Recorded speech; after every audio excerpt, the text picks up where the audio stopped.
So instead of a collection video this month, because I've been very good at not overspending my money on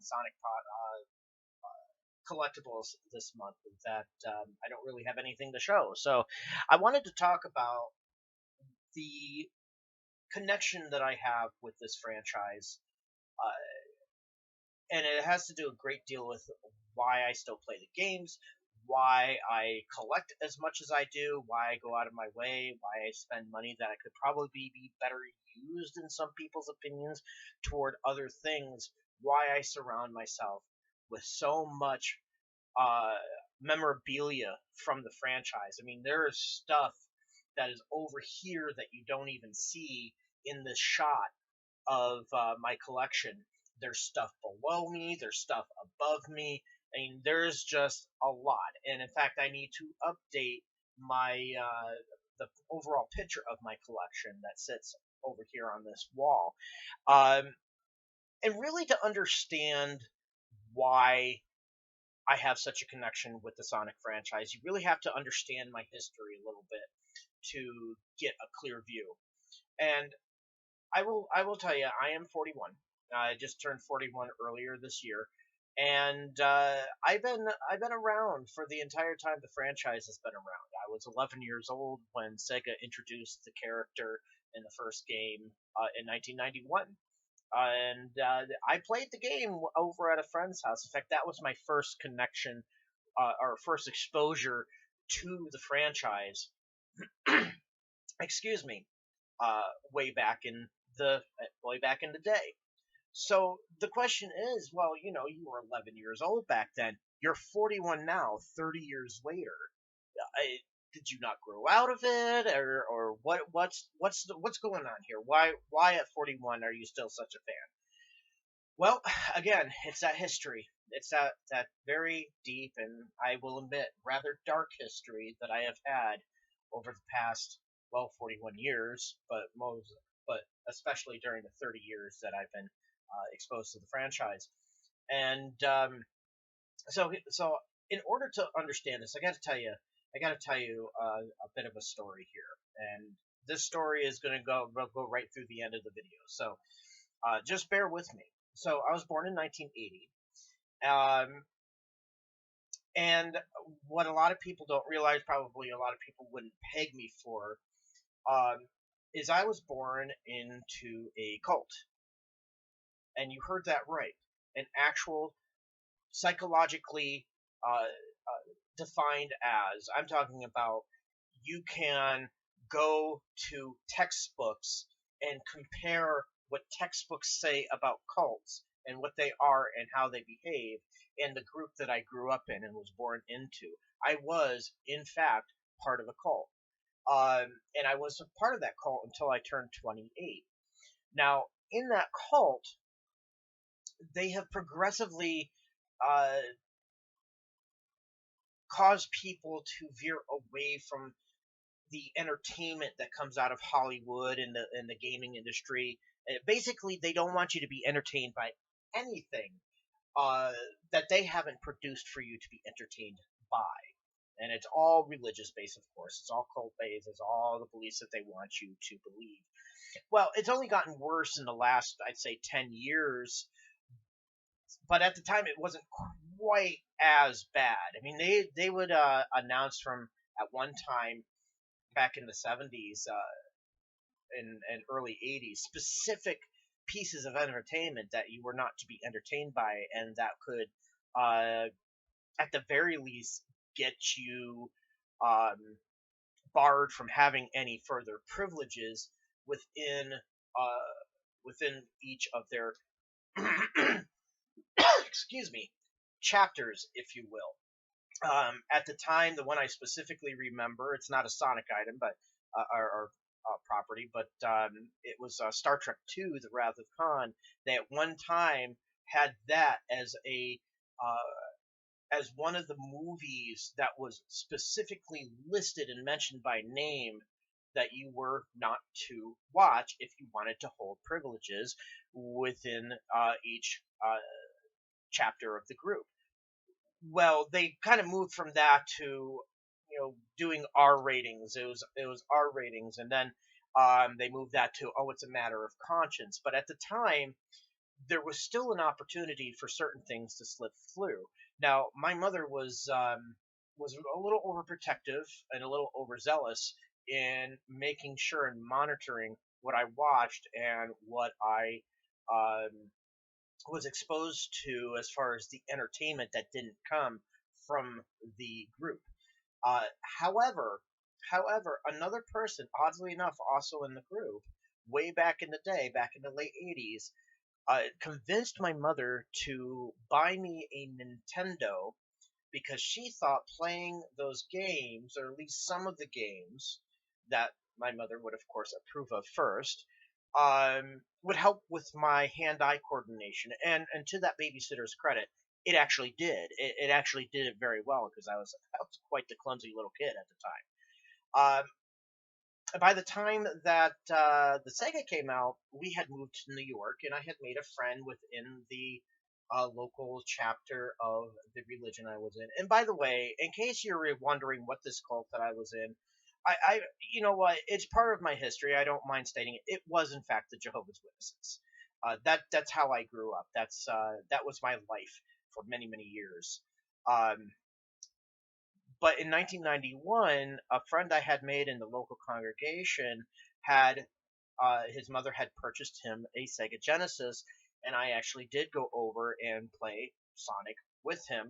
I think we probably traded off the controller, like as kids do, or try to do, so that there was an element of sharing there. And I had a lot of fun. I remember having a lot of fun with that game. Now, by the time I turned 14, um, I kind of had forgotten about the franchise. As kids do, they things become popular to them, then unpopular, then popular again, and so forth. But by the time I turned 14, the Nintendo 64 had come out, and he had gotten one of those as well. And he had gifted me the Sega Genesis that he had with Sonic 1 and 2. But just prior to that happening, the Sonic Saturday morning cartoon and the accompanying uh, Adventures of Sonic the Hedgehog, both where the lead characters are voiced by Julia White, which is an incredible actor. I still to this day love him to death. Had come out. Now I had been watching the series, and a matter of fact, on Saturday morning, remember Power Rangers came out about the same time, within a year of that, and both aired on ABC at the time. It wasn't for a while until it became a Fox property, or Saban had started putting it on Fox rather than over ABC. Well, the the block that Sonic appeared in started shifting all over the board, and when we would go out door to door, I was really fearful that I would be missing that that show because I absolutely loved that show. Mind you, by this time I had kind of forgotten that it was based on a video game that just completely went over my head.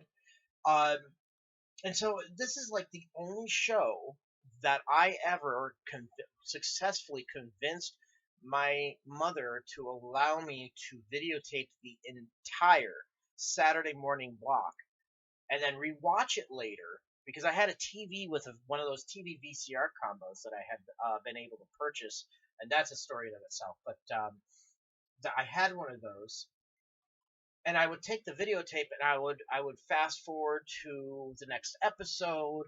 It usually, if I recall correctly, the way it's set up is that earlier in the day you had the episode that appeared the week before, the prior week, and then you have the new episode later in the day. So what I would do is I would rewind it all the way back to the beginning. I mean, it was like a 4 or 5 hour block, and 8 hour videotapes, recording videotapes sort of thing. So I'd rewind all the way to that point, and then I would rewatch the prior week's episode, and then I would watch the new week's episode. I'd fast forward until I found the new week's episode. So that's how I was able to watch it. Right around that time, I would say it was probably about halfway through the first season.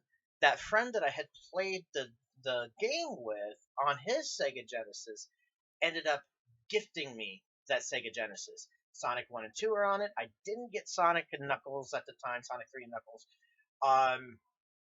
So I didn't get to play it at that time. But I was like, oh yeah, this is a game too. Cool. Let's play this. And I played it and played it and played it and played it to the point where about 8 months later, I was playing that so much that my mother, unfortunately, made me sell the Genesis. We didn't get rid of the Nintendo though, because she was playing that more than I ever did, even though it was supposedly had been bought for me and to help me with that hand-eye coordination. But you had to get rid of the Genesis because not because I wasn't doing well in school, because I was for quite a long time an honor student in school. No, it was during the summer, and it was because I wasn't putting enough effort into self-indoctrinating myself and to furthering my, my witness career. And she made me sell it through the old classifieds, and then a few years later, Sonic Underground came around, and I started watching that, and that was a kind of a reintroduction. And then after that, uh, we had moved to another town, and I made a new friend. This was just before I got baptized in the religion. Um, but that friend happened to be a console collector, and I roommated with him for a short time, as a matter of fact. And when I roommated with him,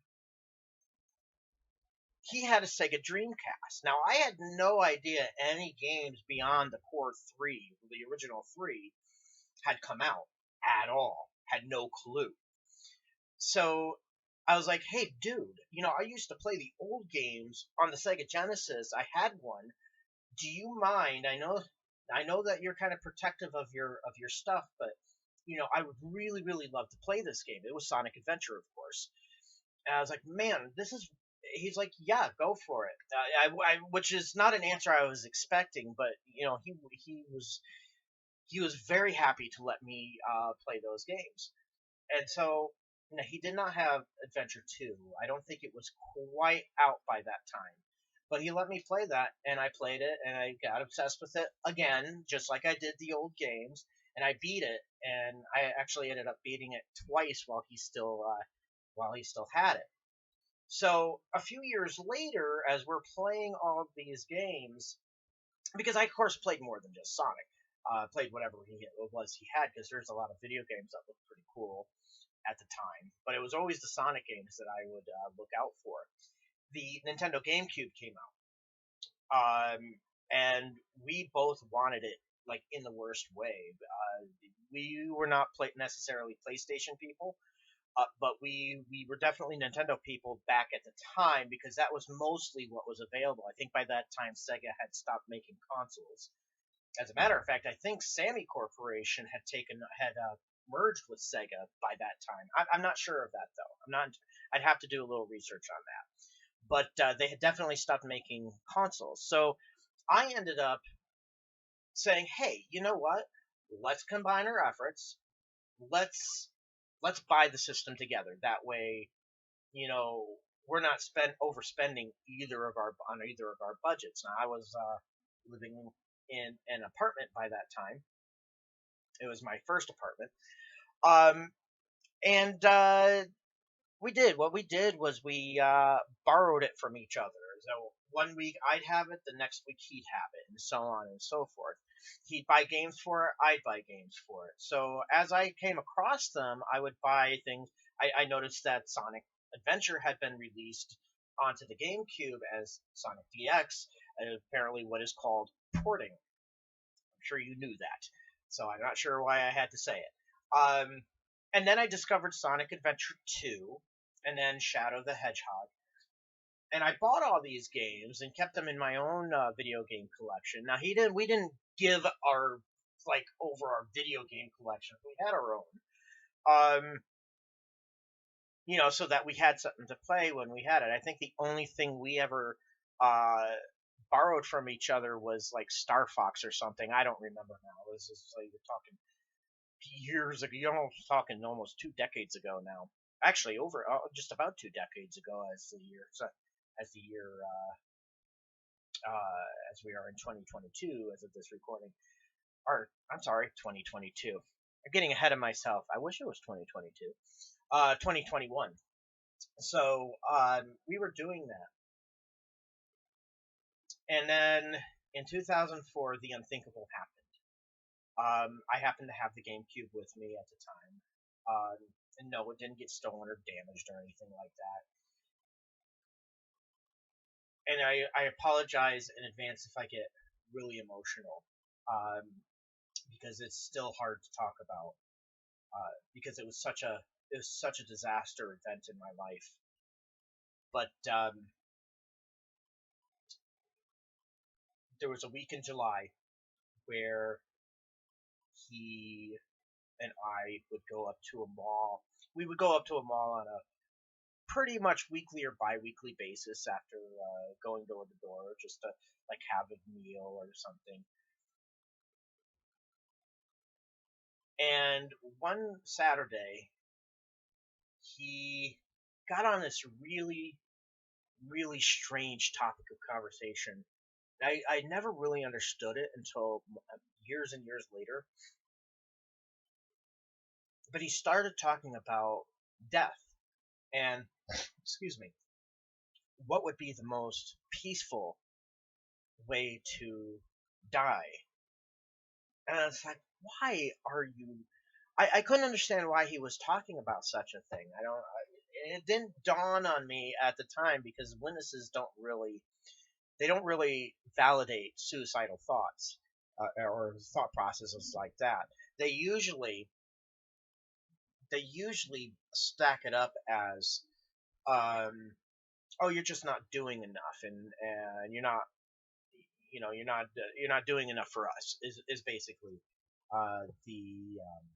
the way they approach that. They don't really believe in proper mental health care. So apparently this had been building up over the past year. Um, and warning, this might be a trigger warning for people, so I apologize in advance. He had decided that drowning would be the most peaceful way to die. I don't know why, because from what I understand, it's really not. It's probably one of the most panic-inducing things to happen to you. But less than a week later, he had decided prior to that he decided to move to another state to restart his life because he didn't think he was getting ahead at all in any of his goals, religious or otherwise. So he decided to move to another state. And where he worked, there was a fire pond that used to be used as a coolant pond for the machines that he worked with, um, at the manufacturing plant that he worked at. Now, they had long, long since started using a chemical coolant system, but the pond was still there because in the state that I'm from, any body of water, even if it's on your property, is considered state property. So they never filled it in. And in fact, to this day, it's still not filled in. But there was this I guess it was a standing dare, that nobody had ever jumped into that lake and swum across it. And it was his last day of work, and he decided that he was going to take that dare. And that was the same day that I lost one of my closest friends. And it was interesting because I know it had to have been suicide, because he even mentioned that he grew up used to diving into any old hole, and that he knew what to look for things that would be of danger. He didn't even take his shoes off to jump in. And in fact, the area knew about that pond. The people who lived in that and worked in that area, because there was the manufacturing plant, but there was also a bit of a rural community that lived there, and they all knew about how dangerous that pond was. because that pond, because it had never been filled in, was overgrown with all kinds of weeds and so on. And some people even reported that the bottom of that pond acted a bit like quicksand. Um, and by the time he was pulled out, it was too late. I guess he had also had a heart defect on top of it, that sealed the deal, so to speak. I hate using that term in this context, but um, he he was gone just like that. As a matter of fact, the night that I found out that night, my aunt came running over when she knew I was home, and she told me, and understand that my aunt was part of my upbringing. It wasn't just mom and dad, and that was it. She was actually a good part of my upbringing at certain stages as well. And she told me years later that she had never heard me cry like that before. The pain was significant. That it absolutely hurt to lose somebody that way, and nobody's really ever filled that void since. You know, and in my advice to people who are observing somebody who might be becoming suicidal is educate yourself, and also really listen to the person who might be becoming suicidal, because what they say, it they may not even say, oh, they're thinking about it. What they say could be just as big a clue as them uh, bluntly saying that they're considering it. But back then it was such a shock for me, and I think it started making me wake up a little bit from the indoctrination that I had undergone for so many years. But what I did was I poured myself into video games, and it also made me very suicidal too. It's something that none of my family actually know about. I kept it hid, kept it a secret, kept it to myself, because I think in the back of my mind, I knew that the help that I needed wasn't going to come from them or from the organization or what have you. But at the same time, if you're having thoughts like that and you seek it out or seek out help from professionals like you should be doing, you are, and I'm sure they'll try to say that it's not this way, but it really is. Coming from somebody that's lived that life, you're you're looked down on, because you're looked at seeking help from people who are not part of that organization as not trusting in the organization or the god that they're supposedly representing. And it's a big no-no, unless of course the person that you get that help from happens to be a witness themselves. Because if they happen to have gotten the training to be in the field that they're in, and they're a witness, what they're going to do when they know that the person that they're talking to is a witness is they're going to direct you to the congregational overseers. And I think I knew this, so I never went to the congregational overseers about it. I was doing all the things that they would recommend anyway. In fact, I was upping that, and nothing was getting better. And at the same time, I wasn't seeking out the help that I needed, because I also got very suicidal as well. I actually attempted it a few times. And this is where my love of this franchise was sealed. Because whatever was available at the time, you know, at the time it was for the game side of things, it was the Mega Collection. It was Sonic Adventures 1 and 2, Shadow the Hedgehog. Um, I missed Sonic Heroes. I know it was released on the GameCube, but somehow I missed that one. I think I was just in such a fog at the time that I missed it. This would be the mid 2000s. Sonic '06, Unleashed. Those were released on game systems that I couldn't afford to get, so by financial situation, I had to miss those. And whatever other media I could get my hands on besides, which would include like the Sonic OVA. Sonic X was airing by that time. I think it actually had finished airing by that time. It was in syndication. Um, and the Archie comics, which was still being penned by Ken Penders. Um, that's all I had, and that's what I delved myself into. And every time I got to the point where I came close to actually following through, even possibly attempting it, I would sit there and I'd be like, I'm never going to get to read these again. I'm never going to get to play these again. I'm never going to get to watch these again. And so I would do that. I would sit there and read all the comics that I had up to date, and sometimes a new comic would come in because the Sonic the Hedgehog Archie was the only comic I ever had a subscription to. I've never had a subscription to any other comic ever anywhere. No matter what the franchise was. This was the only one I ever had. And I would read it. I would watch them. I would just like surround myself with it. And it was that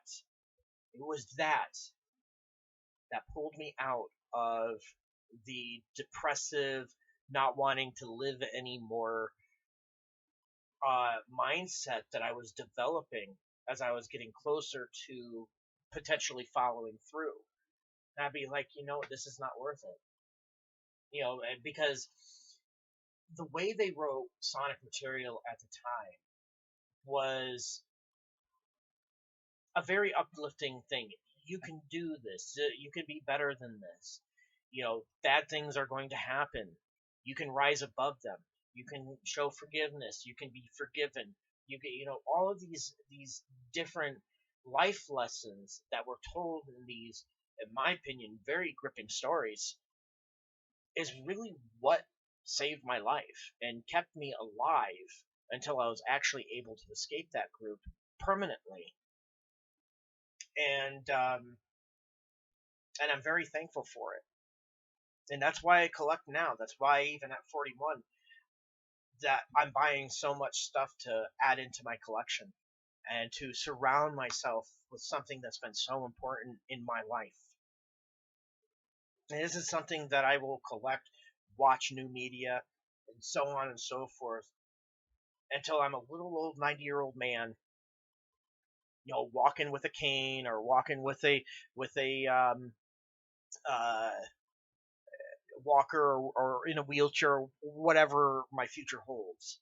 I will always be very attached to this franchise because of what it meant for me over the years. And even now, it brings back good memories of, you know, the time that I was able to spend with my friend and the time I uh, that I have. It makes me appreciate the time that I still have alive and able to affect other people's lives in a positive manner. And this is why I think that the franchise is such a powerful franchise, because the characters have such an ability to affect people in a positive manner. And one thing that I personally would hate to see is if this franchise, and I think to some extent it has, loses its ability to uh, positively affect people and be able to lift people up. And to me, people are like saying, "Oh, it's just a blue hedgehog, uh, uh, blue cartoon hedgehog fighting a fat, uh, egg-shaped, mad professor, mad scientist, or however they decide to word it." And I think that's wrong. I think it's much more than that. To me, it feels like it went from, "Hey, we need you to create a mascot," to the creators looking at it and saying, "Hey, you know what? We can positively affect people's life in a healthy way through telling stories that will connect with people and be able to lift people up. And I want to see that continue with the franchise. I want my hope with this franchise is that it will continue to be that for people and not be used as just a quick buck, cash grab. And I feel like sometimes that's what they do, but that's a whole different story. So the Sonic franchise is a very good franchise, and it has the ability to affect people in a very positive, healthy way. Excuse me. And I want to see it continue. This 30th anniversary year, what a 30 years it's been. It's had its ups and its downs. I would say it's kind of a little bit in its down right now, but that's personal. And I'm hoping in the next few years we see it go back up and we see it treated better because I think it deserves it. How many people has the franchise affected in a positive way besides me? I feel like I'm not the only one out there that has had it happen, has had this franchise affect them in a positive way, even right up to the kind of experience that I had. So and I want to see that continue. I know I'm rambling at this point. I like to do raw, unedited things if possible. You know, like man, I didn't cry once. I'm very proud of myself. Usually when I talk about this, it tears me up,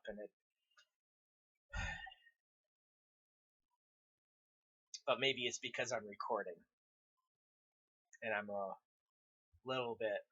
I keep myself in check when I'm like recording for something public. So it's possible later on I'll be thinking about this and I'll tear up at that point. But that's what I have for this video. I'm sorry for it being so long, and I'm sorry if it was something overly emotional for you to listen to.